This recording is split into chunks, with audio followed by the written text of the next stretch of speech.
শহীদ জিয়াউর রহমান জন্মগ্রহণ করেছিলেন 1936 সালের 19 জানুয়ারি বগুড়া জেলার গাবতলী থানার বাগবাড়ি গ্রামে। শৈশব কেটেছে দিনাজপুরে। তাহার শিক্ষা জীবন শুরু হয় দিনাজপুর মিশনারি স্কুলে, পরে করাচির দি.জে. কলেজ থেকে ইন্টারমিডিয়েট পাশ করেন। এরপর 1953 সালে পাকিস্তান মিলিটারি একাডেমিতে যোগ দেন এবং 1955 সালে কমিশনপ্রাপ্ত হন। সেনাবাহিনীতে দায়িত্ব পালন করতে গিয়ে দেশপ্রেম, শৃঙ্খলা ও কর্তব্য তাহার জীবনের মূল আদর্শে পরিণত হয়। 1971 সালে চট্টগ্রামে সেনাবাহিনীর মেজরের দায়িত্ব পালন করেন।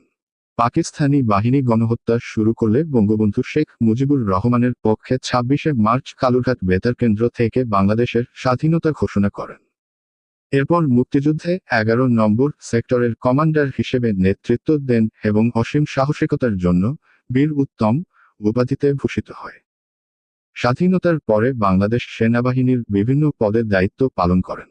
1975 সালের রাজনৈতিক পরিবর্তনের পর সেনাবাহিনীর প্রধান ও পরে রাষ্ট্রপতি হিসেবে দায়িত্ব গ্রহণ করেন।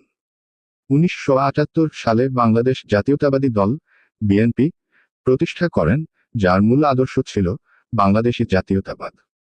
দেশকে আত্মনির্ভরশীল করতে চেয়েছিল, বিশেষ করে কৃষি, শিল্প ও রপ্তানি খাতে।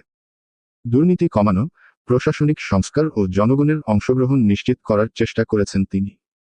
দুঃখজনকভাবে 1981 সালের 30 মে চট্টগ্রামে এক সেনা অভ্যুত্থানে তিনি নিহত হন।